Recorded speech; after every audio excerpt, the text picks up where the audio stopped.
আসসালামু আলাইকুম গাইস, কেমন আছেন আপনারা? আশা করি ভালোই আছেন। আমিও ভালো আছি, আলহামদুলিল্লাহ।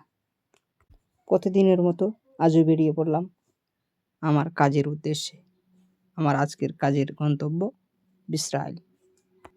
জল জীবন মিশনের আওতায় গ্রামের প্রতিটি বাড়িতে ঠিকমতো জল পৌঁছাচ্ছে কিনা সেটাই ছিল আজকের সরজমিনে পরিদর্শনের মূল উদ্দেশ্য। কাজের ফাঁকে ইসরায়েলকে একটু অন্যভাবে দেখার সুযোগ হলো।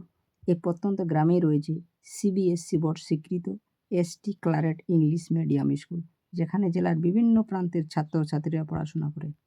আরও একটি জায়গা আমার কাছে বিশেষ আবেগের, ইসরায়েল হাই স্কুল, কারণ ক্লাস 5 থেকে উচ্চ মাধ্যমিক পর্যন্ত আমার শিক্ষা জীবনের অনেকটা সময় কেটেছে এই স্কুলেই।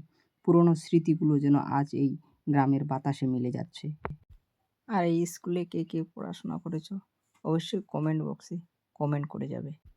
বিশালেই রয়েছে সুস্বাস্থ্য কেন্দ্র, কর্মতীর্থ ও ঐতিহ্যবাহী মন্দির।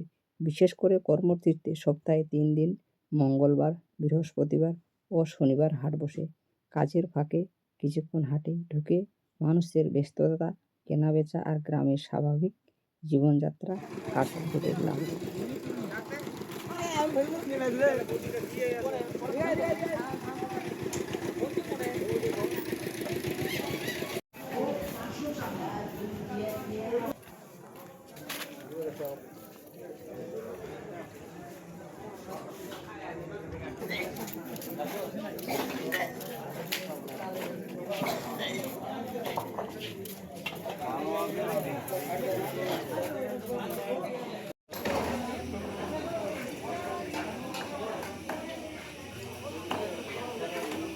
হাট থেকে কিছু টমেটো কিনে নিয়ে এবার বাড়ির উদ্দেশ্যে রওনা হলাম।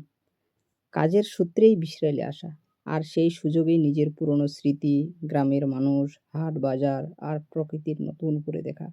আজকের ব্লগটা ঠিক এমনই এক সুন্দর অনুভূতির গল্প। আজকের ব্লগ এখানেই শেষ করছি। সবাই ভালো থাকবেন, সুস্থ থাকবেন, আর ভিডিওটি কেমন লাগলো অবশ্যই কমেন্টে জানাবেন। আল্লাহ হাফেজ।